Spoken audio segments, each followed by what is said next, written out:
तुम्ही 1200 देता, पण शेतकरी त्यांच्या मताने किती टन वापरतात, किती वापरतात तो आपले स्टाफ आहे ना त्याचं काही बसलेलं हां एका एकराला किती वापरतात 1500 टिपरं 1500 ऊस 1 किलोचं झालं तर 1.5 टन झालं. मग 1500 ऊस म्हणजे 1.5 टन म्हणजे किती रुपये झाले. आणि मग 1500 ऊस लागतात का. 1500 ऊसाची गरज नाही. आता हे गणित तुम्हाला मी सांगतो. आपण गणितसुद्धा समजून घ्यायला पाहिजे. हे जे रोप उगून आलं हे त्या डोळ्यापासून आलं. एक डोळा म्हणजे एक रोप, बरोबर आहे. एक डोळा म्हणजे एक रोप. या रोपाला किती फुटवे येऊ शकतात आणि तुमच्या शेतात किती येतात. एका रोपाला नीट जर काळजी लागण केली आणि ती काय करायची मी सांगतो आता, तर तुम्हाला 25, 30 फुटवे येतात.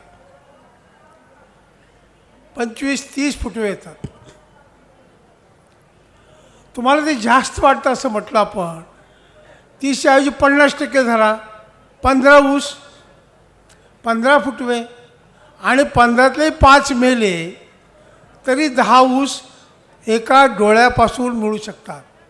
मी करून दाखवलं आहे, विदर्भात करून दाखवलेलं आहे. हे प्रयोग मी पूर्वी अकोला कारखान्यात केले. अकोल्याचे दोन्ही कारखान्यामध्ये प्रयोग केले, अनेक ठिकाणी केले. ह्या श्रीराम कारखाना पण मी करून दाखवलेला आहे. महात्मामध्ये करून दाखवलेलं आहे. 15तले 10 ऊस.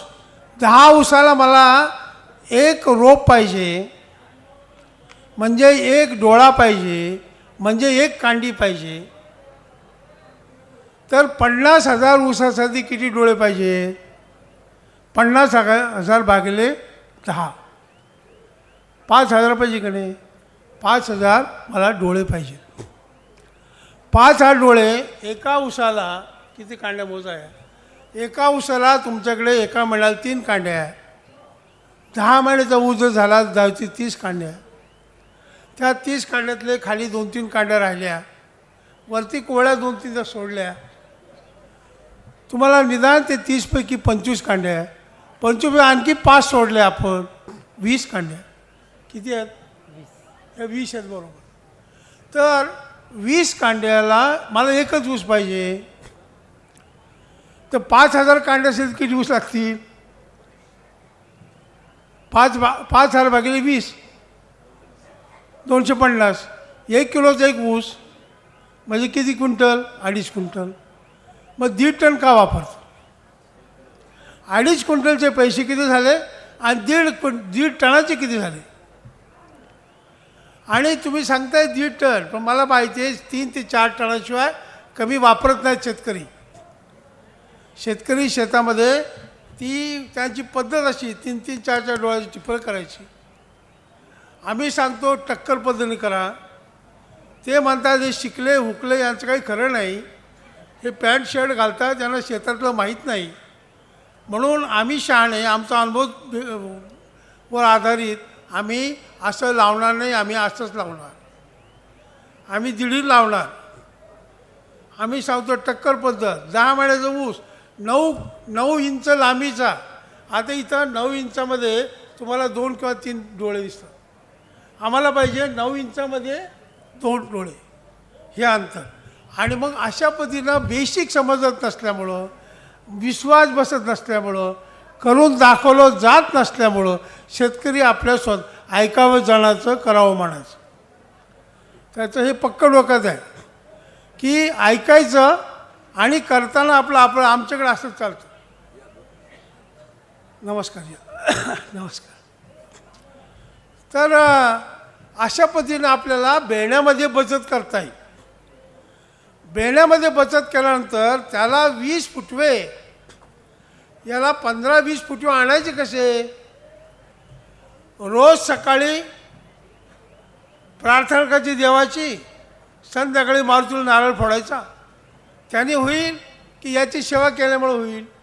मी आपल्याला सांगितलं की ही मुळं अत्यंत महत्त्वाचे काम करतात आणि ह्या मुळांचं काम आणणं द्यायचं आहे, याला सप्लाय करायचं. म्हणजे लागणीच्या वेळेस ही चिपरं ज्यावेळेस आपण लावतो उगवायच्या अगोदर हे याला जे अन्न इथून याच्या कांडीतून मिळतं. ही जी कांडी आहे या कांडीत साखर ठेवली त्यातून अन्न मिळतं. ते उगवण्यापुरतं पुरं आहे, पण नंतर त्याला फुटवे वाढण्यासाठी ते अपुरं आहे. आणि आम्ही काय म्हणतो शेतकरी, माझी जमीन फार जोरदार आहे, काळी आहे, रगदार आहे, त्याला खताची गरज नाही. खताची गरज आहे. आणि म्हणून लागणीच्या वेळेस जर आपण पहिला डोस जो आहे तो टाकणं गरजेचं आहे. पहिला डोस किती मग 10-26-26च्या 2 गोण्या किंवा NPK जो शिफारस केलेला आहे ते खत. पण ते कशामध्ये, ते खत आपल्याला शेणखतात मिसळायचं. कमीत कमी 500 किलो शेणखतात पहिला डोस 2 गोण्या 10-26-26 आणि त्याच्याशिवाय अर्धी गोणी पोटॅश हे मिक्स करायचं. जी सरी तयार होते हे बघा, सरी जी होते तयार, आपण नांगरणी डोंगरी केली आणि आपण रिजर चालवतो. रिजर चालवल्यानंतर जमीन सरी अशी तयार होते. सरी तयार झाल्यानंतर इथली जी माती होती ती गेली वरम्यामध्ये, इथली माती ह्या वरम्यामध्ये गेली, पोकळ माती वरम्यात, आणि इथं आपण लावतो ऊस. हा आहे का, या असं इकडे या. हे जरा असं इथं बस. इथली माती इथे गेली, इथली माती इथे गेली, ऊस लावतो आपण इथं. आहे जमीन कशी आहे, ही पोकळ आहे, ही घट्ट झाली की नाही. आणि ही जर घट्ट झाली तर इथं जे मुळं निघतील ते खाली जातील का, ही मुळं इथंच राहतील. आणि मग जेव्हा ती त्यांच्यात ताकद येईल तेव्हा ती बाजूच्या इकडं आत जाऊन अन्न घेतील. पण जर पहिला डोस टाकलाच नाही, तुम्ही सेंद्रिय खताचा पहिला डोस इथं टाकलाच नाही आणि त्याच्यावरती ऊस लावून दिला तर त्याला अन्न मिळणार नाही. आणि समजा 10-26-26च टाकलं, फक्त शेणखतात मिसळून नाही टाकलं, तर 10-26-26 त्याच्यावर ठेवलं की मुळी निघाली की त्या कॉन्सन्ट्रेशन ते मळून जाईल. मुळ्या जळतात म्हणजे मुळ्या फुटतील पण ते जळून जातील. मग त्याचा जो कॉन्सन्ट्रेशन आहे, त्याचा जो तडाखा आहे, तो कमी होण्यासाठी शेणखतात मिक्स करायचं. आणि ही जी घट्ट जमीन झाली ती पुन्हा पोकळ करायची. म्हणजे लोखंडी नांगर परत चालवायचं, एक बळी नांगर, किंवा ह्या सऱ्या पाडतानाच तो रिजर आहे, रिजरला एक कल्टिवेटर जोडायचा की निदान ह्या सरीच्या खाली 4-5 इंच जमीन पोकळ होईल. आणि त्याच वेळेस हे शेणखत पहिला डोस मिक्स करून टाकायचा.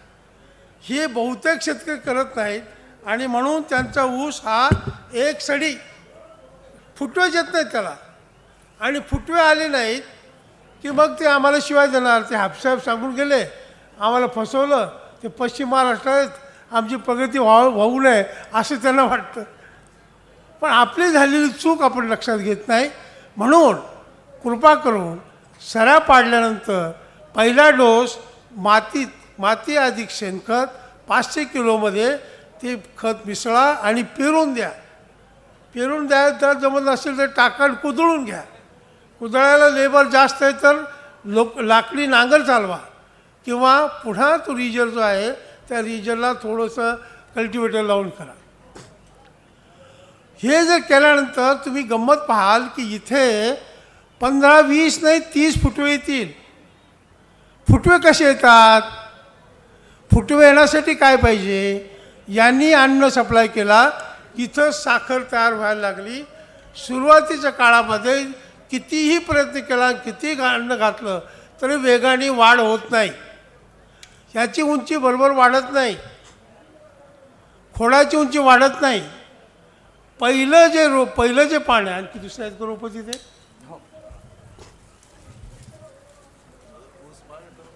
आता ऊस ठेव थोडं खाली, थोडं ते ऊस ठेवा मागे. कोणताही तुम्ही रोप बघा, कुठलाही रोप बघा, त्यामध्ये तुम्हाला असं दिसेल की हे पानं वरून मोजलं ते पहिलं दुसरं हे तिसरं येईल आणि खालून जर मोजले तर ॲक्च्युली इथं जे पहिली टोपी दुसरी टोपी तिसरी चौथी पाचवी सहावी आणि सातवं पान आहे. हे पान जे आहे इथं हे सातवं पान आहे, हे सहावं पान आहे, हे पाचवं पान आहे, हे चौथं पान आहे. अशी इथं 7 पानं आणि नंतर हे 8 9 आणि हे आतलं त्याच्या पोंग्यातलं 10. उगवल्याबरोबर 10 पानाचं रोप असतं. आणि काय झालं झालं का 10 पानाचं रोप आहे. 10 पान आणि पानं प्रत्येक कांडीला आहे. ऊसाच्या प्रत्येक कांडीला ते पान आहे. आणि हे इथं हा एवढा 1.5 भाग आहे. खोड फक्त इथे एवढंच आहे, एवढ्या जागेत अर्धा सेंटीमीटर. अर्धा सेंटीमध्ये 10 पेऱ्या आहेत.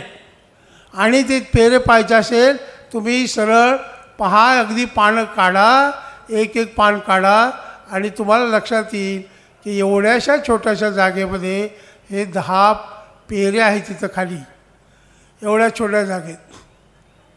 आणि प्रत्येक पेऱ्याला छोटा डोळा आहे. प्रत्येक कांडीला मुळं येण्याची क्षमता आहे.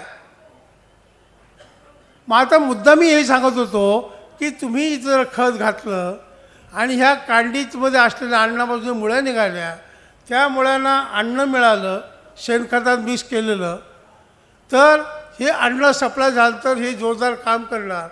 खूप मोठ्या प्रमाणात त्याची जी तयार होते साखर, ती याच्या वाढीसाठी म्हणजे नवीन हा पान बाहेर पडणं, या कांड्या वाढणं, आणखी मुळं वाढणं याला उपयोग पडतं. पण ते जाऊनसुद्धा शिल्लक राहते साखर. ती शिल्लक राहिली साखर ठेवायची कुठे? याला कुठे गोडाऊन आहे आणि गोडाऊन तरी कांड्या. साखर कुठे साठते? एक्सेस साखर या कांडीमध्ये साठते. ती शीतल साखर पाण्यात तयार होते. बघा हे किती महत्त्वाचं आहे. साखर शेतामध्ये पाण्यात तयार होते. ऊसातील पाण्यामध्ये साखर तयार होते शेतात. ती ऊसाच्या कांडीमध्ये साठवली जाते आणि कारखान्यात फक्त ती काढून बॅगमध्ये भरायचं काम चालतं. ते बॅगमध्ये भरायचं काम आपण फार काटेकोरपणे करतो. तिथं MD साहेबांनी सांगितलं की आता हे बदललं पाहिजे आपल्याला गिअर, आपल्याजवळ बॉयलरमध्ये बदल केला पाहिजे, टाकी बदल पाहिजे लगेच तातडीनं. पण जिथं साखर तयार होते त्या शेतात काय केलं पाहिजे इकडे काही फार लक्ष नसतं. म्हणून ते सुधारणा समजलं पाहिजे आपल्याला. पहिल्यांदा कारखान्याच्या मदतीशिवाय आपण हे करता आलं पाहिजे. आपल्याला आपण जे काम करतो तेच जरा समजून करायचं. आणि म्हणून इथे जर अन्न आपण अगोदर लागणीच्या अगोदर दिलं, अहो मुलं जन्म झाल्यानंतर त्याची काळजी घेणं आणि त्या मुलाच्या आईची काळजी घेणं यापेक्षा ती गरोदर राहिल्यावरच काळजी घ्यायला पाहिजे की नाही? म्हणजे सदृढ मुलं तयार होतात. मग हे लावण्याच्या अगोदरच खताची व्यवस्था करा. जशी मुलं बाहेर आली त्याला अन्न मिळालं पाहिजे. अन्न मिळालं ती इकडे गेलं आणि मोठ्या मोठ्या अन्न त्या साखर नाही म्हणून याला निघतो पहिला फुटवा. पहिल्या फुटव्याला पुन्हा तेवढीच 9 पानं. त्याला अन्न पाहिजे तर आहे आपण घालून ठेवलं आहे. त्याला पुढे दुसरा फुटवा, तिसरा फुटवा असं करत करत 2 महिन्यामध्ये 30 फुटवे देऊ शकतो. 30 जात कुठले असू द्या. आणि हे जर कळलं तुम्हाला की एका ऊसापासून 30 फुटवे, मी म्हटलं की आपण नाही विश्वास होणार तर 20 फुटवे. आणि 20 फुटवे आल्यानंतर आता मुद्दा राहतो की मग ते जगले पाहिजेत. जगण्यासाठी आपण जे राईस प्लेट खातो ना, त्या राईस प्लेटचा मुद्दा आहे बघा. आता हे जिथं जर आपण असं ठेवलं आणि हे वाढायला लागलं म्हणजे ही मुळं वाढणार सगळीकडे. तिकडून सगळ्या भागातून अन्न घेणार, वाढणार. याच्या शेजारी ही कांडी आहे बघा. ह्या कांडीला हा एक रोप आहे आणि हे दुसरं रोप ह्या कांडीला आलं इथं. आता ह्या अवस्थेमध्ये याची मुळं याच्या पलीकडे गेली, याची मुळं इकडे जाणार. म्हणजे 3-4 इंचामध्ये 2 रोपं असेल तर मुळं त्यांना एवढी शिस्त आहे का की या भागातलं अन्न घ्यायचं नाही याने तिकडचं घ्यायचं नाही? भाऊबंदकी आपल्याकडे जी शेतातसुद्धा आहे, शेतातसुद्धा खेळताना आहे, तुझं ते माझं, माझं ते माझं आहेच. आणि ही स्पर्धा इथून सुरू होते. म्हणजे मग मुद्दा राहतो की दोन रोपांचं अंतर किती ठेवायचं आपण? 4 इंच ठेवायचं का 9 इंच ठेवायचं की 1 फूट ठेवायचं का 2 फूट का 3 का 4? हे पहिले 4-5 महिन्याचे विचार नाही आहे. तो जवान होईल ऊस म्हणजे 4, 5, 6 महिन्याची, त्यावेळेस किती पानं लांब असतील? त्यावेळेस अशी पानं लांब असतात 3-3 फूट. म्हणजे 3 फुटापर्यंत चारही बाजूला पानं जातील आणि ती स्पर्धा होते. म्हणून सरीमध्ये 2 रोपातलं अंतर, सरीत 2 रोपातलं अंतर कमीत कमी 2 फूट पाहिजे. आपल्याला ती दाट पाहायची सवय लागली. 2 फुटावरती रोप आणि एकेका रोपाला 10 ऊस. तुम्ही जर 15 ऊस आणवायला लागलात तर 2 रोपाला अंतर 3 फूट.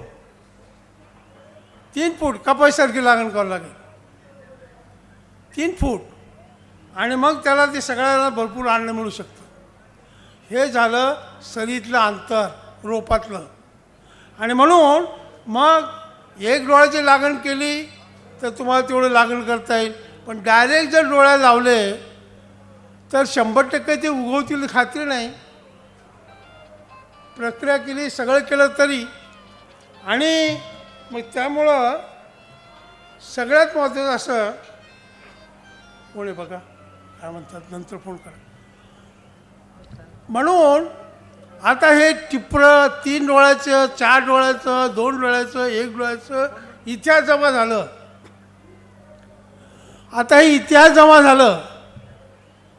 रोप तयार करूनच लागण करायची. आणि रोप तयार करायचं म्हणजे ते फार अवघड आहे असं काहीच नाही. अतिशय सोपं आहे. रोप तयार करून विकत घेतलं तर 2, 2.5, 3 रुपये लागतात. आणि ते आपण कमीत कमी 5,000 रुपये काय करा, म्हणजे 5 2 10 12,000 रुपये घालायचे. शेतकरी म्हणतो लोक आम्ही नाही रोप लागण करत. पण आपण आपल्या घरी जर रोप तयार केलं आणि ते पॉलिट्रेमध्ये केलं तर 2.5 रुपयाच्या ऐवजी आपल्याला 1.5 रुपया लागेल. कारण पॉलिट्रेची किंमत जास्त आहे. आणि मग नवीन पद्धतीनं रोप तयार करायची पद्धत आम्ही काढली आहे. हळूहळू तर सगळ्यांना ज्यांना समजेल त्यांना शिकवतो आहे. अशी 1-1 डोळ्याची टिपरं एवढं काढायची काही गरज नाही. ऊसाची टिपरं 1-1 डोळ्याची केली, ती निवडायची, त्यांना बेन प्रक्रिया प्रमाणे ती करायची. म्हणजे 22 क्लोरोपायरिफॉस, बायोझाईम, युरिया द्रावणामध्ये बुडवायचं.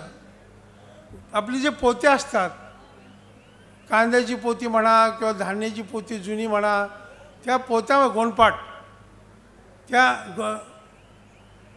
गणी बॅग, त्या पोत्यामध्ये ते ओले करून या प्रक्रिया केली तर ठेवायचं. पूर्ण पोतं भरायचं नाही. खालनं 1/3 पोत्यामध्ये जेवढं बसेल तेवढं त्याचं ते तोंड जे आहे ते असं बंद करून ठेवायचं. आणि त्याच्यावरती पुन्हा पोते म्हणा मोकळे किंवा पॉलिबॅग पॉलिथिन टाकायचं. 3-1 दिवस अंधारावर ठेवायचं. गरज पडली तर पाणी जर टाकायचं, हेच द्रावण टाकायचं, फवारायचं. 3ऱ्या-4थ्या दिवशी याला इथं मुळ्या येतात, मुळ्या बाहेर यायला लागतात आणि हा डोळा फुगतो 3ऱ्या-4थ्या दिवशी. आणि मग त्या प्रकारचे जे रोपं जे आता हमखास उगवणार आहे, शेतामध्ये सरी तयार झाली, पाणी देऊन वापसं तयार आहे, त्यावेळेस कुदळीनं त्या ठिकाणी ते खताचं टाकून मिक्स करून ते लावायचं. असं प्रकारचं रोप तुम्हाला फक्त 10 ते 15 पैशात होतं. किती पैसे वाचले आणि 100% लागवड. आता हा जो मेळ घालता आला पाहिजे, म्हणजे ती बरोबर टायमिंग जमलं पाहिजे. टायमिंग जमत नाही आपलं शेत तयार व्हायला काही अडचण आली, मग गादी वाफा तयार करायचा, शेणखत त्याचं मिक्स करून त्याच्यामध्ये लावून टाकायचे असे. आणि तुम्हाला ते उगवल्यानंतर लावता येईल. मग 5-15 दिवसांनी 10 दिवसांनी ते लावता येतं. पण त्याची मुळं लांब जातील आणि मुळं लांब जर गेली तर ते आपल्याला मुळं तुटतात. म्हणून खाली अशा गोण्या प्लास्टिकच्या खताच्या तर टाकली, दुसरी टाकली, तर तिसरी टाकली, चौथी टाकली, त्याच्यावर वरंबा करून माती आणि तिथंच लावलं. आणि ज्यावेळेस तुम्हाला उचलायचं चारी हे जर धरले कोपरे की शेतात घेऊन जाता येतात, लावता येतं. मग आता याला काही फार ज्ञान लागतं, इम्पॉर्टंट नाही आहे. हे तुम्ही करत नाही म्हणून मग नर्सरीवाल्याला फायदा. नर्सरी करा, मग पॉलीबॅग करा. तेव्हा ह्या पद्धतीनं आपल्याला ह्या सगळ्या युक्त्या समजून घेतल्या. यासाठी ट्रेनिंगची गरज आहे स्टाफला आणि शेतकऱ्यांना. हे जर केलं तर मग आता खर्च किती कमी येईल बघा. पॉलीबॅगच्या हे केलं तर 1.5-2 रुपये, 2.5-3 रुपये. आपण हे स्वतः तयार केलं तर 15-20 पैसे. आणि आपल्याला सकाळ संध्याकाळ शेतकऱ्याला वेळ असतो, त्यामध्ये करता येण्यासारखं आहे सगळं. तेव्हा पहिला खर्च आपण मशागतीमधला कमी केला शेंद्रीय खत टाकून. दुसरा खर्च आपण बेण्यामध्ये केला, बेण्याची रोपं तयार करून. तिसरा खर्च मग आपण करू शकतो कमी, तो गॅप फिलिंग. तुम्ही ह्या पद्धतीनं जेव्हा खतं हे लावता शेतामध्ये खूप अंतरी पडते, परत गॅप फिलिंग करायचं ते जमतच नाही आणि खर्च होतो. रोप आपण लावलं जातं, या पद्धतीनं जे रोगट इथे लागलंच जात नाही. तेव्हा हे सगळं करण्याचा उद्देश असा की आपल्याला एका एकरामध्ये कमीत कमी 5,000 रोपं ह्या 5x2 फुटाच्या पद्धतीनं, 5 फूट सरीतलं अंतर 5 फूट का ठेवायचं. 2 रोपातलं मी सांगितलं 2 फूट.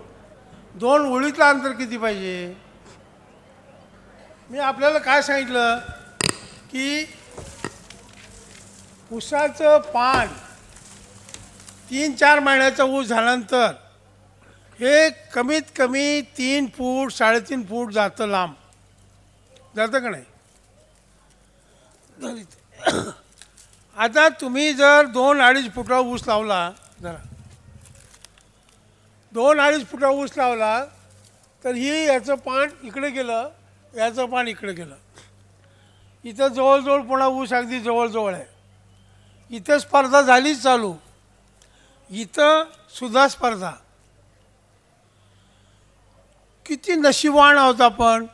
आपल्या पद्धतीनं 3-3 डोळ्याचं टिपरं, 2.5-3 फुटाची सरी. तुम्ही जे 4-5 टन बेणं लावलं त्यातलं 30% उगवतं, तरीही तुमच्या शेतामध्ये 40,000च्या पुढं 25-30,000 पुढं ऊस जात नव्हते. कारण ते मरत होते या कारणामुळं, स्पर्धेमुळं.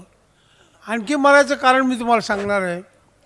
तर ही जी पहिली तर त्या झाडामध्ये स्पर्धा, हे जे निराळे रोपं आहेत 1, 2, 3, 4, 10 त्याच्यामध्ये स्पर्धा. म्हणजे राईस प्लेट जेवण, एका राईस प्लेटमध्ये 4 मित्र चांगले जबरदस्त. तुम्ही उभे राहा, जरा उभे राहा.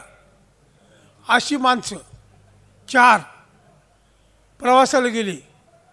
2-3 दिवस चांगले पैसे होते, भरपूर खाल्लं. 5व्या दिवसापासून पैसेच नाही राहिले. मग राईस प्लेट शिवाय खायचं नाही. चौघडी एकाच प्लेटमध्ये 4 पुऱ्या, 4 पुऱ्या, थोडी भात आणि सकाळी राहायचं, संध्याकाळी 10 दिवस जेवले तर काय होईल. ते वीक होतात. तसं 15-15 फुटवे तुम्हाला देवाने दिले आणि त्याला अन्न मिळालं नाही आणि शेजारची स्पर्धा, साईडची स्पर्धा. त्यामुळं देवाने दिलं आणि कर्माने नेलं असं म्हणतो, त्याप्रमाणे ते फुटवे आले आणि मेले. आणि मेले म्हणजे अन्न पाणी घेऊन मेले. आणि जे मेले ते जे राहिले त्यांचं अन्न घेतलं, त्यामुळं ते 1 किलोपेक्षा लहान राहिले.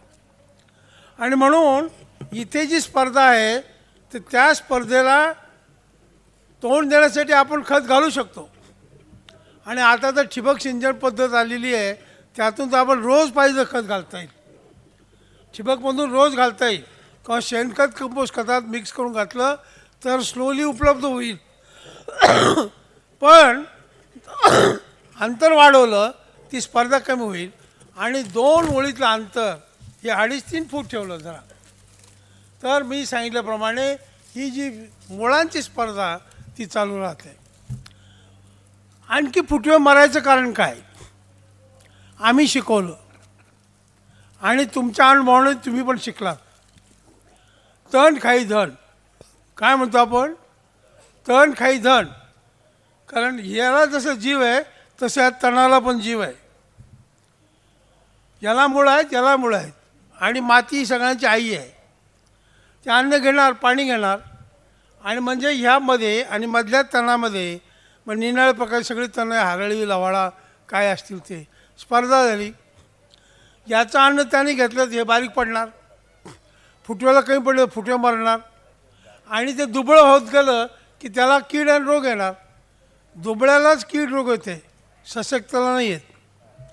आणि म्हणून आपण काय करतो की तण काढा. तण काढायला एका एकराला किती रुपये लागतात?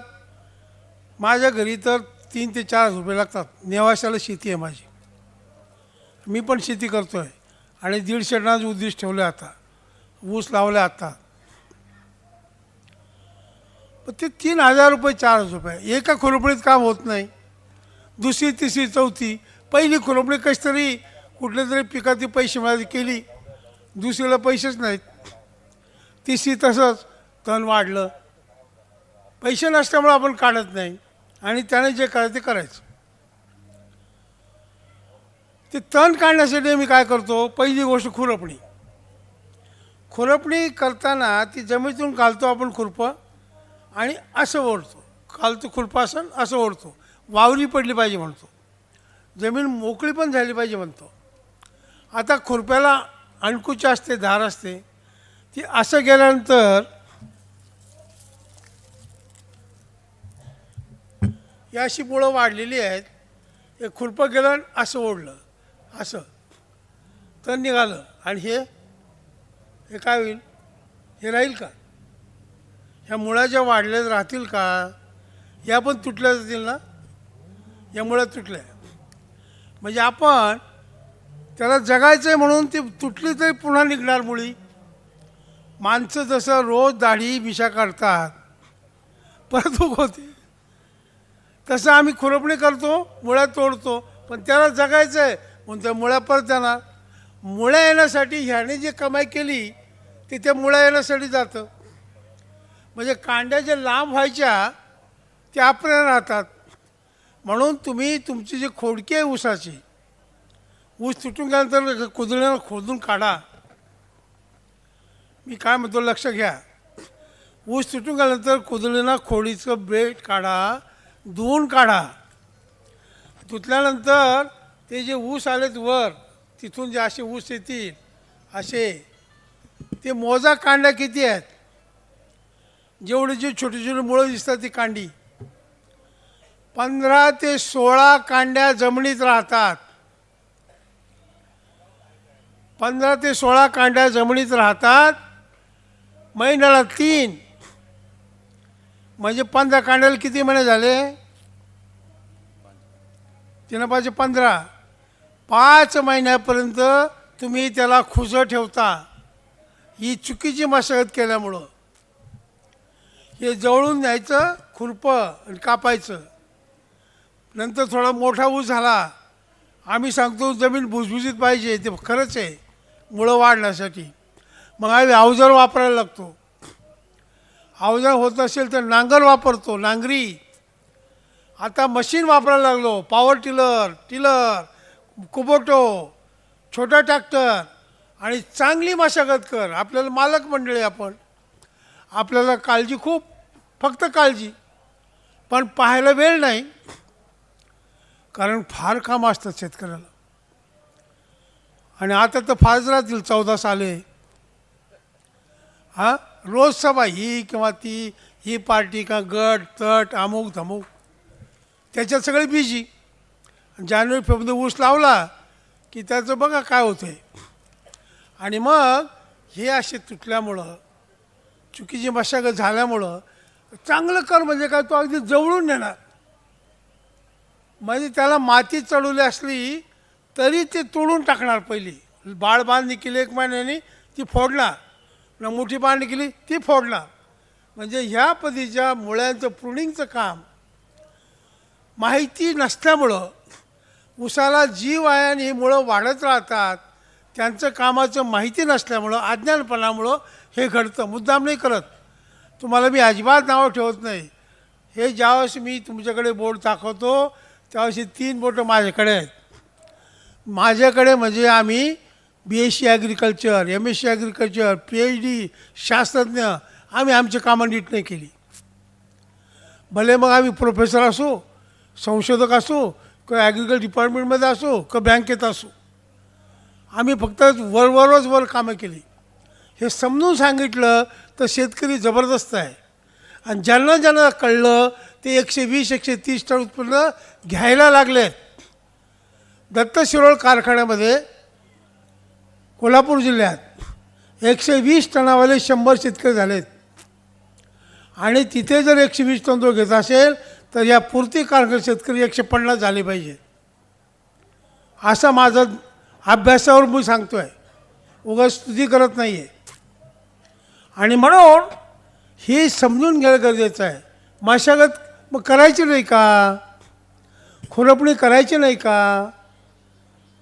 मुळं तुटतात, खुरपणी नाही करायची, मशागत नाही करायची. मग मुळं कशा जातील? जमीन भुसभुशीत कशी राहील? आणि म्हणून पहिला जो मुद्दा मी सांगितला की शेतामध्ये 15, 20, 30 बैलगाडी कुजलेलं खत दरवर्षी टाकायचं. आणि ज्यावेळेस तुम्ही हा ऊस लावता, हा 3 फुटाच्या ऐवजी 5 फूट, 6 फूट, 7 फूट, 10 फूट, मी 7 फुटाला लावला आहे आणि आता 10 फुटाला लावणार आहे. धरा इथे तुम्ही या सरीमध्ये 1.5-2 फुटाचं इकडं, 1.5-2 फुटाचं तिथे पहिल्यांदा सगळ्या शेतात खत टाकल्यानंतर लागण्याच्या वेळेस पुन्हा कंपोस्ट खत शेणखत घालायचं आणि मधल्या पट्ट्यामध्ये हिरोळीचं खत घ्यायचं किंवा आंतरपीक घ्यायचं. त्यात हंगामातलं आता तुम्ही भुईमूग करू शकाल, या ठिकाणी भाजीपाला करू शकाल. अशा प्रकारचे की ज्यामुळं पिकाला, ऊस पिकाला नुकसान नाही, उलट दोन्ही फायदाच होईल. आणि जर मध्ये ताक टाकला, ताक भरभर वाढतो, त्याला फुलात येऊ द्यायचं नाही. मोठं वाढल्यानंतर 3 फुटाचा 2.5-3 फुटाचा झाला की ड्रम घ्यायचा, मोकळे ड्रम आणि त्याच्यावर ड्रम चालवायचे. मुलांना 1 दिवस सुट्टी रविवारी, आणून द्यायचे ड्रम आणि लोटा त्याच्यावर, ते सगळं कडकड मुडून जातं. म्हणजे मुळं जमिनीत आणि पाला वरती पडलेला. जमिनीचं आच्छादन झालं, फेब्रुवारीनंतर जमिनीतलं पाणी निघून जायला लागतं, ते सांभेल. मुळं कार्यक्षमतेनं अन्न पाणी घेतील, नायट्रोजन फिक्स करतील, बॅक्टेरियल पॉप्युलेशन वाढेल. आणि नंतर हे जेव्हा मोठं होईल 3-4 महिन्याचा, त्या खालचा वाळलेला पाला काढायचा. बघा ना, वाळलेला पाला काय याच्यात बघा, हे काय, हे सगळं रोग आहेत, यमपुरी आहे सगळी, हे माईट्स आहेत. हे माईट इकडनं साखर तयार झालेली खातात, खाल्लेलं अन्न खातात.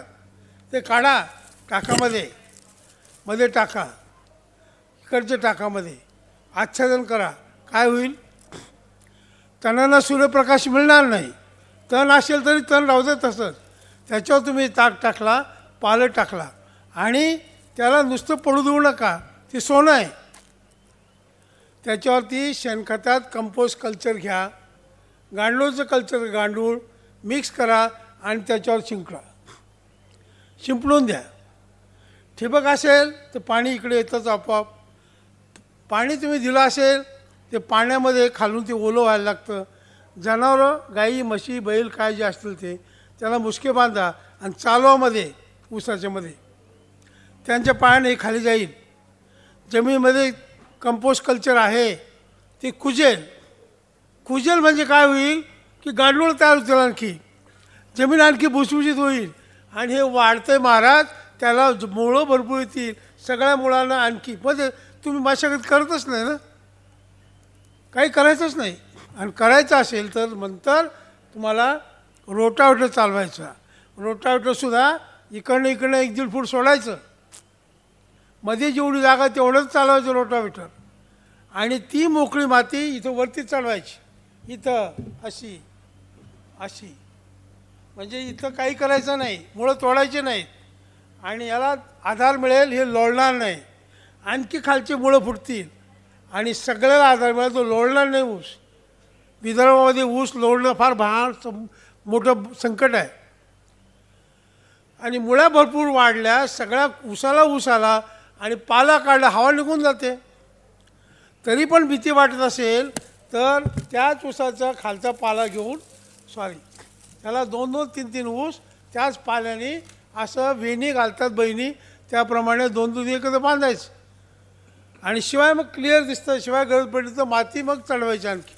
तेव्हा या पद्धतीनं जर आपण केलं 50,000पर्यंत ऊस मुळ्यात तोडायचे नाहीत, कंटिन्यूस वाढत जातो. तो कांड्या अशा आपल्या कांड्या पडणारच नाहीत.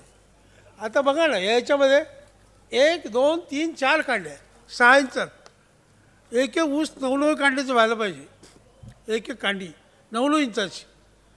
आणि म्हणून हे बारकावे जर कळले तुम्हाला तर तुमचा ऊस निश्चितपणे 3 किलोचा 4 किलोचा होऊ शकतो. 4 जाऊ दे 3, आणि 50,000 ऊस होतातच. राऊतांचा अनुभव आहे, त्यांनी 40-50,000 ऊस घेतले. अनेक कोणाकोणाचं आहे, काय अनेक लोक असतील. आणि म्हणून आपल्याला 100 टनाच्या पुढेच ऊस घ्यायचा. आता दुसरा मुद्दा असा आहे धरा, की आम्हाला या 5 फुटामध्ये ही हिरवळीचं खत बीत काय परवडणार नाही. आम्ही कर्जबाजार शेतकरी आहोत. आमच्याकडे ऊस नव्हता, आमच्याकडे खरीप रबी हेच होतं, आणि आमचे सगळे 7-12चे उतारे सगळे पुरवण्या लागल्यात त्याला. मग आम्हाला पैसे काहीची मदत थोडीफार कारखान्यात होईल, तुम्ही ऊस लावाल. मग आम्हाला ही पैसे कधी मिळणार?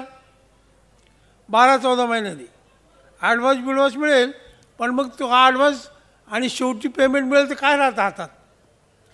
म्हणून ही जी माती आहे, ही माती ही आई आपली ही द्यायला तयार आहे भरपूर.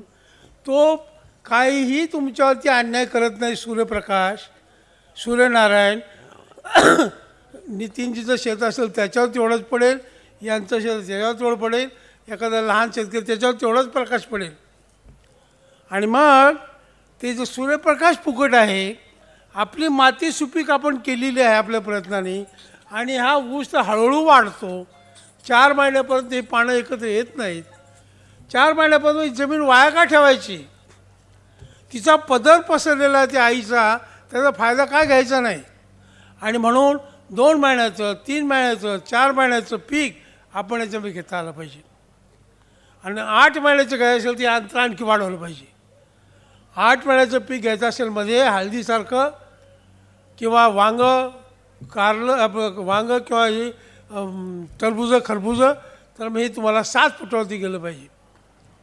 मध्ये पीक घ्यायचं. मधलं जे पीक आहे त्यातून एक 50-60 हजारपर्यंत जाऊ शकतो मी. पुण्याच्या आसपास काही शेतकरी आता 1-1, 1.5 लाखाचा खिरा घेतात. खिरा नागपूरच्या आसपास शेतकऱ्याला घ्यायला काय हरकत आहे? एवढी मोठी मार्केट आहे इथे. ऊसाच्या लाईनमध्येच लावायचं रोप, पण इकडे पसवून द्यायचं, इथे लावायचं तिकडे पसवून द्यायचं. कारलं, डायबिटीसचं प्रमाण वाढत चाललं आहे. कारल्याला डिमांड नाही. मला डायबिटीस आहे. मध्ये कारलं लावलं, आणि यामध्ये तुम्हाला ठिकठिकाणी असे काठ्या लावून त्याच्यावर चढून देता येतं. आणि शिवाय मग त्याच्यामध्ये पुन्हा एखादं छोटं पीक, मेथी, कोथिंबीर, पालक, 2 महिन्यात 3 महिन्याचं पीक काढा. मजूरचा खर्च पहिला वाचला. 4-5 महिनेपर्यंत याचं पीक घ्या, आपला मुलाबाळांचा खर्च निघाला. आणि 10-12 महिन्यानंतर ऊसाचे पैसे यायला सोडतात. 1 पीक घ्यायचं का 2 पीक घ्यायचे का 3? ठिबक सिंचन केलंच पाहिजे. प्रयत्न आहेत गडकरींचे, तुम्ही त्याला साथ दिली पाहिजे.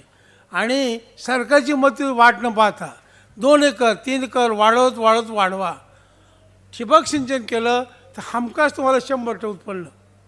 आणि ठिबक सिंचनमधून निश्चितपणे जमिनी सुपीक चांगली वाढते. आंतरपीक निश्चित चांगलं येतं. म्हणजे कांदा बिंद्यासारखं सुद्धा पीक घेता येतं. लसूण, कांदा. मध्य प्रदेश जवळच आपण. मध्य प्रदेश लसूणाला किती पैसे मिळतात. आपल्या भागात लसूण चांगला येतो. सोयाबीन जमीन सुपीकता वाढवतं. तेव्हा अशी मधली पिकं आपल्याला ज्याच्यात पैसा आहे आणि जमीन सुपीकता वाढते आणि ऊस मोठा होतो अशी पीक घ्यायची. म्हणजे वर्षभर आपल्याला 2 पैसे मिळत राहिले पाहिजे दर एकरात. आणि वर्षभर एका एकराला 4 ते 5 माणसांना काम दिलं पाहिजे. आपल्या कुटुंबातले धरून 2 माणसं, कुटुंबातले 2 बाहेरचे एका एकरामागं. आणि मग जर 4 एकर शेती असेल तर 4 ते 4 एकर ऊस एकाच वेळेस नका लावू. सगळे लावलं जून जुलैमध्ये. आडसाली तर मी विरोधात आहे. आडसाली अजिबात लावू नका असं मत आहे. महाराष्ट्रामध्ये, पश्चिम महाराष्ट्रात आडसाली बंद करायला माझी हयात गेली. आडसाली जेवढा फायद्याचा तेवढा तोट्याचा जास्त. जमिनीवरती तो 18 महिने 20 मिनिट राहतं. जमीन खराब होते. आम्हाला 12-14 महिन्यापेक्षा जमिनीवर जास्त पीक नको ऊसाचं. मग आडसालीचा फायदा कसा करायचा. आडसाली जो फायदा मिळतो तो कसा घ्यायचा. आडसाली म्हणजे जून जुलैमध्ये लागण. आपल्याला पूर्व हंगामीचं उत्पन्न वाढवलं पाहिजे. पूर्व हंगामीमध्ये 14 महिन्याचा ऊस, ऑगस्ट सप्टेंबर ऑक्टोबरची लागण. ऑगस्टमध्ये लागण करताना जर हे 2 महिन्याचं मला रोप तयार केलं मी तर ऑगस्टमध्ये 2 महिन्यात झालं शेतात लावतानाच. म्हणजे जून जुलैमध्ये लावायच्या ऐवजी रोप करायचं आणि ते लावायचं. म्हणजे आडसालीची बरोबरी झालं. आणि ऑगस्टमध्ये किंवा सप्टेंबर शेतात लावून तर पुढच्या ऑक्टोबरला त्याला 14 महिने होतात. अधिक हे 2 महिने वाफेवरती 15-16 महिने झाले. ऊसाची क्वालिटी सुधारली, वजन वाढलं. जानेवारीमध्ये ऊस लावून तर पुढच्या जानेवारी तोडायचे म्हणजे 12च महिने झाले. तोही मला 14चा पाहिजे. म्हणजे मी आता ऑक्टोबर नोव्हेंबरमध्ये रोप तयार केलं पाहिजे. जानेवारीमध्ये रबी पीक निघून गेलं. शेत तयार करून तिथं लावलं. खरीप पीक केलं तिथं लावलं पाहिजे. रबी पीक निघालं मार्च एप्रिलमध्ये लागण करायची नसते. डायरेक्ट रोपं नाही लावायची, डायरेक्ट नाही लावायची. पण मला रोप करून लावायला हरकत नाही. फेब्रुवारीमध्ये रोप तयार करायचं, मार्च एप्रिल लावायचं. म्हणजे असं पीक जे आहे आमच्या शेतात सगळं 14 महिन्याच्या पुढे येईल. तुमची रिकव्हरी वाढेल, त्यांना पैसे मिळतील. हां. आणि हे समजून घ्यावं लागेल शेती स्टाफला, शेतकऱ्यांना आणि डेमॉन्स्ट्रेशन करावं लागेल. त्यासाठी नर्सरी प्रोग्राम करावे लागतील. आणि या पद्धती सिस्टमॅटिक. मला खूप आनंद झाला की तोडणीचा कार्यक्रम तुम्ही आता मॉनिटर करताय. आणि तोडणी लागण दोन्हीचं मेळ पाहिजे. तुम्ही ज्यावेळेस लागण केली त्यावेळेस तुम्हाला कळलं पाहिजे ऊस किती महिन्यात तुटणार आहे आणि कोणत्या महिन्यात काय करायचं काम आहे त्याचं कॅलेंडर तुमच्याकडे पाहिजे. Calendar operation. आणि ते ऑपरेशन त्या मातीच्या परीक्षणावर अवलंबून पाहिजे. तुमच्याकडे किती पाणी आहे, कशा प्रकारचं पाणी, त्याप्रमाणे त्या खताच्या मात्रा ठेवायला पाहिजे. आणि हे जर केलं तर 12% उतारा मिळालाच पाहिजे. साखर उतारा 12 आणि ऊसाचं वजन 100 टन.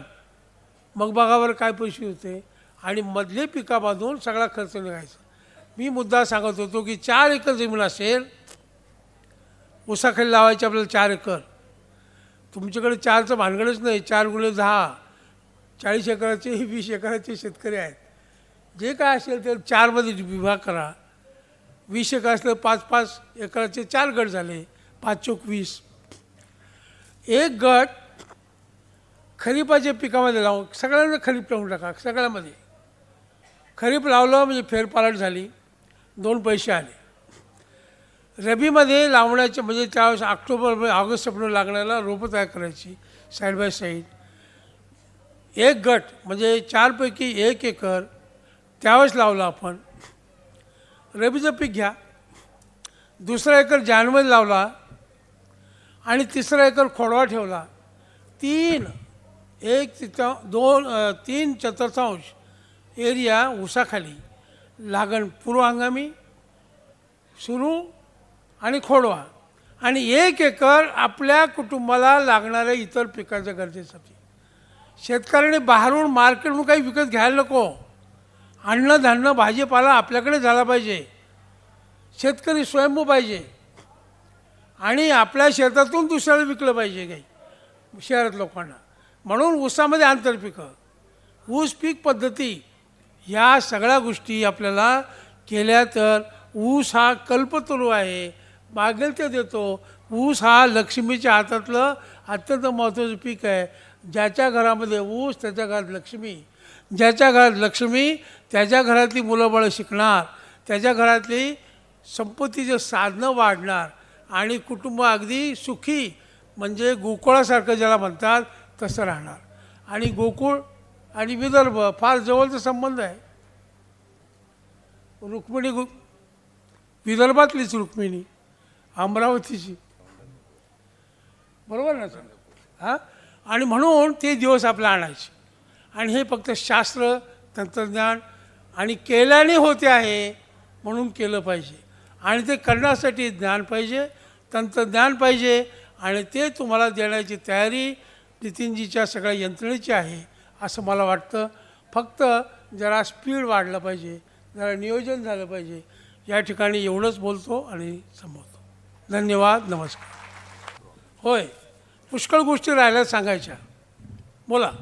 जमिनीची मशागत केल्यानंतर 5 फुटावर ऊस लावण्यासाठी सरीमध्ये ऊस लावायचं तुम्ही सांगितलेलं आहे. सुपीक माती जर वरंब्यावर येत असेल आणि जी सुपीक नाही अशी माती जर सरीत राहत असेल तर वरंब्यावर ऊस का लावू नये? बरोबर आहे.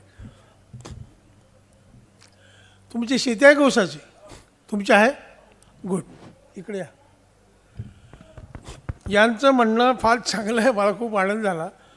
इथं सुपीक माती इथं आली आणि आपण नापीक मातीत जमीन लावतो. त्यांचं म्हणणं इथल्याऐवजी इथं का लावू नये. कोणी उत्तर देईल का तुमच्यामध्ये? सांगा बरं आता तुम्ही बोलल्यानंतर.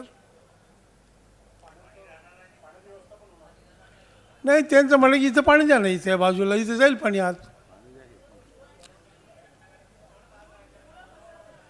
हां, मुळांची जेवढी वाढ होईल ती पण होईल, परंतु हा ऊस नंतर माती लावायला अडचण आणि तो 9-10 फूट वाढतो आणि नंतर लोळेल तो. इथं लावल्यामुळं इथं आपण जर माती तर सुपीक आहे सगळी, फक्त मोकळी मातीमध्ये गेली. सुपीक माती नापीक माती नाही, ही सुपीक आहे, ही सुपीक आहे. मोकळी माती इथे गेली म्हणून मी म्हटली पोकळ करा, मोकळी करा. आणि लावताना इथं कंपोस्ट खत, शेणखत घाला मुळाला. आणि ज्यावेळेस तुम्ही 1 महिन्याचं होईल त्यावेळेस हे फोडून इथं लावायची, इथं लावायची. म्हणजे काय होईल की 1 महिन्याने असं होईल. हां, हे असं होईल आणि हे असं होईल. प्रमाणे पाणी इथं द्यायचं म्हणजे मुळानं वाढतात आणि हे पडत नाही. 2 महिन्याने आणखी माती खोडायची, आणखी लावायची, असं आणखी मोठं करायचं. हे आणखी मोठं करायचं म्हणजे हे जास्त मुळं वाढते. 2-3 महिन्यापासून माती लावायची आणि हा त्याचा बेस मोठा करायचा पिरॅमिडसारखं, म्हणजे मग तो ऊस लोळणार नाही. हे त्यातलं शास्त्र आहे. फार चांगला प्रश्न विचारला. पण मी आता एवढं सांगेल की ज्यावेळेस मी आता बोललो त्यावेळेस पहिली रुंद सरी असेल, पहिली माती चढल्यानंतरसुद्धा 1-1.5 महिने बोलतो, तिथंसुद्धा हुशार शेतकरी विशेषतः माळी समाजाचे पुण्याच्या आसपास याच्यावरती सुद्धा लसूण कांदा लावतात. आणि खारवड चोपण असेल कांदा लावतो, क्षार कमी करतो. म्हणजे आपल्याला ह्या जमिनीचा फायदा करून घ्यायचा. म्हणजे याला आंतरपीक पद्धती वापरायची. अजून आपण जे सांगितलं साहेब की 2 रोपातलं अंतर 2 फुटाचं पाहिजे. हां, सरीमध्ये. हां, तर आता ते जर आम्ही बेनं लावलं आणि त्याच्यामध्ये तर डोळ्याचा 6 इंचाचा 3 इंचाचाच आहे, हां. तर ते रोपं उगवले त्याला काय करायचं मग? म्हणजे कसं? 2 रोपाचं अंतर 2 फुटाचं सांगितलं आपण. हो 2 रोपामधलं. हो. आणि ते जर आपण हे लावलं आहे बेनं तर ते 6 इंच 3 इंचाचंच आहे, तिथे जर रोप उगवलं तर आपण हे रोप तयार करून लावायचं ना.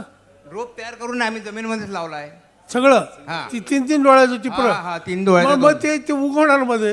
हो, उगवण्यामध्ये तू बेलं वाया जाणार, पैसे जाणार. पण तसं काही आम्हाला सांगितलं नव्हतं, गाईड नाही केलं तसं त्यांनी. हां, नाही नाही, मग ते म्हणून चुकलं तर असते असेल. agrovision. पण ज्यावेळेस आपण अंतर वाढतो त्याचा अर्थ 1-1 डोळ्याचं रोप, 1-1 डोळ्याची टिपरं किंवा 2 असेल तर तुम्हाला ते मध्ये उगवणारच आहे. आता काय करायचं मग त्याला? आता काय नाही, आता राहू द्या, पुढच्या वेळेस लावताना करा. आणि बरं का, ऐका ना, अंतर वाढवलं म्हणजे आपल्याला हे पर्यंत कधी एकेका ठिकाणी 10-10 ऊस आणायचे. हां, कळलं ना? हां हां, आता तुम्ही 2-2 डोळ्याची टिपरं आहेत ना, बरं का, लावताना करता येईल, लावल्यानंतर काय नाही करतात. 2-2 डोळ्याची टिपरं आहेत की नाही, ऐका 2-2 डोळ्याची टिपरं असं न लावता 9-10 इंच अंतर लावायचं. दोन्हीपैकी एक गठ्ठा होऊन जातो पुढे, पटकन दोन्हीचं एक भेट होतं. साहेब माझा जी. एक प्रश्न आहे. हां, सर ऊसाची लागवड झाल्यानंतर जो तण उगवते हो, त्याचं निंदन केलं पाहिजे की तणनाशक वापरलं पाहिजे? तणनाशकाच्या वापरामुळे त्याचे जमिनीवर होणारे काही दुष्परिणाम आहेत का? मी असं सांगितलं की मध्ये जे ऊस तण उगवतं त्याला आच्छादन करून मारायचं तिथेच, त्याला सूर्यप्रकाश मिळू द्यायचा नाही. म्हणजे काय खर्च येईल, तुम्हाला जुनं पाचट असेल ते ठेवलं पाहिजे, किंवा धानबीन असेल तर त्याचं ते गबाळ आहे ते ठेवलं पाहिजे, आणि ते मध्ये आच्छादन करायचं. यामध्ये काय होईल की जमीन सुपीकता वाढेल, कंपोस्टिंग होईल, इन सिटू कंपोस्टिंग, जागेवरच कंपोस्ट करणं. आता हे तुम्हाला पटत नाही तर निदान 10-20 लाईनमध्ये करा. आता ते जर करायचं नसेल, तंत आलं, मग खुरपणी केलेलं जास्त चांगलं का, पण त्याला खर्च फार लागतो, 3-4 हजार रुपये, आपल्याकडे पैसे नाहीत. मग आणि किंवा पाऊस पडला, ऑक्टोबरमध्ये ऊस उगवला आहे, पाऊस पडला, खुरपणी करता येत नाही, अशा तणनाशक. पण तणनाशक मग तुम्हाला सिलेक्टिव्ह तणनाशक, शंकॉल नावाचं तणनाशक आहे, ते ऊसाला काही नुकसान करत नाही. पण मध्ये तुम्ही कांदा लावला असेल, कांद्याला शंकॉलचं नुकसान नाही, पण बाकीचे पिकं असतील बीन वगैरे ते मरतात. म्हणजे कुठलं पीक मध्ये घेतलं त्यामुळे तणनाशकाचा आपल्याला निवड करावं लागेल. पर्याय आहे त्याला, ते पर्याय घ्यायचा आपण. बोला. धन्यवाद. आहेत का काही प्रश्न? आपल्याला डेअरीचा पण याच्यानंतर एक हे आहे, काही प्रश्न असतील तर एक कृपया आपण एक तुमचा प्रश्न घेऊन आपण संपवू, कारण डेअरीचा वर्कशॉप या ठिकाणी होणार आहे. एक शेवटचा प्रश्न आपण घेऊ आणि मग आपण कार्यक्रम हा संपवू. बोला. एक प्रश्न. सर, आता नुकतीच जी लावण झालेली आहे ऊसाची, हां, नुकतीच ऊसाची लावण झालेली आहे, तर सरीमध्ये पाणी वापरण्याची पद्धती म्हणजे टेक्निक कसं असावं? कारण काल मी जे बघितलं तर नोकऱ्याने जे केलं, मी आता सेवानिवृत्ती घेतली 30 अकराला ॲडिशनल एस पी अँटिकमधून, तर मी पाहिलं तर सरी पूर्ण भरून पाठवल्या होत्या त्यांनी, तर पाणी भरपूर झालं. तर ते थोडं टेक्निक सांगा मला ओव्हर. पूर्ण दांड भरून पाणी हे वापरायचं. बघा, ही जी सरी आहे ना, पाणी देताना ही भरून कधीही द्यायची नाही. त्याचं कारण मी मागायला सांगितलं की इथं भरून दिली की या मातीमध्ये जी हवा आहे ती हवा निघून गेली की या मुळांना हवा मिळणार नाही, मुळांना हवा मिळत नाही, आणि मग त्याला मुळं आपलं नीट काम करू शकत नाही. ते कुजायला लागतात, काळी पडायला लागतात, सडायला लागतात, आणि रिस्पेस सुरू होतं, त्यांना एनर्जी जास्त लागते अन्न घ्यायला. म्हणून सरी नेहमी 1/3 भरून द्यायची. पाटाचं पाणी असेल तिकडे तो प्रश्न आहे की एकदा पाट पाणी आलं की महिन्याने तर म्हणून ते भरून देतात, ते चुकीची पद्धत आहे. तेव्हा 1/3 1/3 भरेल एवढंच पाणी, भले 10 दिवसांनी पुन्हा पाणी द्या. आणि पाण्याचा जमिनीतून जो बाष्पीभवन होतं ते थांबवण्यासाठी मध्ये आच्छादन करा, म्हणजे पाणी जास्त द्यावं लागत नाही.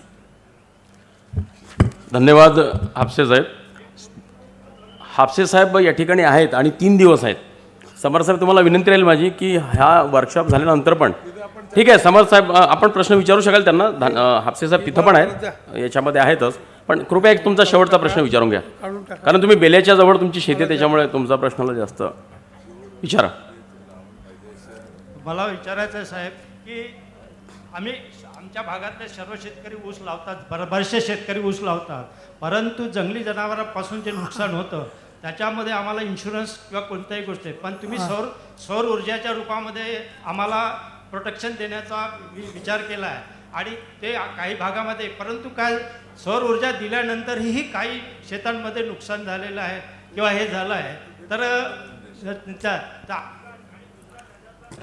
साहेब, हापसे साहेबांचा विषय हा उत्पादकता वाढ हा विषय आहे. कृपया ते पॉलिसी मॅटर जे आहे ते आपण नंतर डिस्कस करू. या ठिकाणी माननीय हापसे साहेब आलेत आणि ज्ञानदेव हापसे साहेबांनी ज्ञानलेव लोकांना विदर्भातल्या तुमचे बोलणं ते पण बोला. ज्ञानलेव शेतकऱ्यांना आपण उत्तम मार्गदर्शन केलं. पण मी एक शेतकरी म्हणून माझे 2 मिनिटात माझे अनुभव सांगतो, कारण स्वतः मी 10 फुटामध्ये यावर्षी ऊसाची लागवड केली हापसे साहेब. हो, मी त्याच शेतामध्ये 5 फुटाची एक सलग लागवड आहे. उद्या पण लागेल. त्याच शेतामध्ये 3 फुटामध्ये 2 लाईन, पुन्हा 10 फुटाचं अंतर, पुन्हा 3 फुटाच्या 2 लाईन, त्याच्यामध्ये ड्रीप आणि हे सगळे अनुभव. पण याच्यामध्ये आजच्या या मार्गदर्शनामध्ये साहेबांनी विशेष करून सांगितलं की आपलं इंटर कल्टिवेशन फार चुकीचा एक महत्त्वाचा मुद्दा या ठिकाणी हापसे साहेबांनी या ठिकाणी दिला. त्यातल्या त्यात माझं शेतकऱ्यांना एक विनंती राहील की आपल्या विदर्भामध्ये हापसे साहेब यावर्षी ऑक्टोबर महिन्यापर्यंत पाऊस होता. जमिनी ओल्या असल्यामुळे लोकांची आणि आमच्या कृषी अधिकाऱ्यांची ओरड अशी होती की साहेब ऑक्टोबरमध्ये लोकांनी जमीन तयार न केल्यामुळे आपली लागवड होऊ शकत नाही. त्याच्यामुळे नोव्हेंबर डिसेंबरपर्यंत लागवडी झाल्या. पण त्याच्यावरती मी माझा अनुभव तुम्हाला सांगतो. माझं शेतकऱ्यांना आव्हान पण राहील हापसे साहेब, जर आपली अनुमती असेल तर. मी एक प्रयोग केला मागच्या वर्षी उन्हाळ्यामध्येच. मी माझं ट्रॅक्टरनी प्लोईंग रोटावेटर मारून सारण्या फाडून ठेवल्या. त्याच्यामध्ये ऑगस्ट महिन्यामध्ये प्लॅन्ट जे आपण आता सांगितलं त्या सारणीमध्ये मी ऑगस्ट महिन्यातच प्लॅन्ट लावले. कारण ऑगस्टमध्ये जर आपल्याला जमीन तयार करायची असेल तर आपल्याकडे पाऊस राहतो. पश्चिम महाराष्ट्रामध्ये ऑगस्ट सप्टेंबरमध्ये तेवढा पाऊस राहत नाही. आणि म्हणून आपण आपल्या डोक्यातून काय करता येईल, कारण आपल्याला जर ऑगस्टमध्ये ऊस लावायचा आहे, पूर्व हंगामी ऊस लावायचा आहे, आडसाली ऊस लावायचा आहे, तर केवळ पाऊस आहे म्हणून मी लावू शकत नाही अशी ओरड न करता माझं आव्हान तुम्हाला, कारण मी केलं आहे. 40,000 ऊसावर मी न थांबता मला 50,000 ऊसाची संख्या मला यावर्षी घ्यायची आहे. आणि म्हणून जर तुम्हाला कोणाला हे पाहायचं असेल तर माझ्या शेतामध्ये आता टोटल 10 एकरात ऊस आहे. 10 एकरमध्ये माझ्याकडे ड्रीप आहे. आणि म्हणून प्रयोग शेतकरी हाच प्रयोगशील आहे असं माझं मत आहे. आणि म्हणून शास्त्रज्ञांनी जे काही सांगितलं निश्चितपणे त्याचा आपण आपल्या शेतामध्ये वापर करावा. सेंद्रिय कर्ब मी हापसे साहेबांना सांगतो, माझ्या एका शेतामध्ये 0.42 सेंद्रिय कर्ब होतं. मी त्याला सोनबोरू गाडल्यानंतर मग मी त्याचं पुन्हा टेस्ट केलं. 0.69 पर्यंत माझं सेंद्रिय कर्ब वाढलं.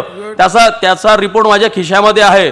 आणि म्हणून उद्याचा शेतकरी हा रिपोर्ट घेऊन सांगणारा असला पाहिजे. हा ॲग्रोव्हिजनचा खरा उद्देश आहे. आणि म्हणून प्रयत्न केल्याशिवाय काहीही होत नाही. आणि म्हणून माझं तुम्हाला परत एकदा त्या 4 लाईन कवितेच्या सांगतो आणि आजचा कार्यक्रम संपवतो. आणि म्हणून अटलजींनी म्हटलं आहे की असफलता एक चुनौती है स्वीकार करो. असफलता एक चुनौती है स्वीकार करो. क्या कमी रह गई और देखो और सुधार करो. जब तक सफल न हो सुख चैन की नींद त्यागो तुम. संघर्ष का मैदान छोड़ मत भागो तुम. कुछ किए बिगर जय जयकार नहीं होती और कोशिश करने वालों की कभी हार नहीं होती. हाच खरा याच्या मागचा उद्देश आहे. हापसे साहेबांचं मी अभिनंदन करतो. या ठिकाणी वर्मा साहेबांना मी अशी विनंती करतो की त्यांना आपण मोमेंटम देऊन त्यांचा सत्कार करावा, त्यांचं स्वागत करावं.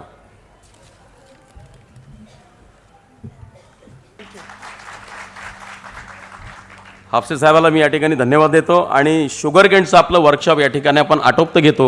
उद्या आणि परवा पुन्हा, आज आपला हा पूर्तीच्या शेतकऱ्यांकरता कार्यक्रम होता. उद्या वर्धा आणि त्याच्यानंतर आपला हे वैनगंगा असे सलग 3 दिवस आपण हापसे साहेबांचं मार्गदर्शन ठेवलं आहे 3 कारखान्याच्या शेतकऱ्यांकरता. याच्यात काही लोकांना असं वाटलं असेल की मला काही मुद्दे पुन्हा समजले नसतील तर त्यांनी पण त्यांच्यामध्ये परत काही लोकांना सहभागी व्हायचं आपण होऊ शकता. एवढंच मी या ठिकाणी आपल्याला आवाहन करतो.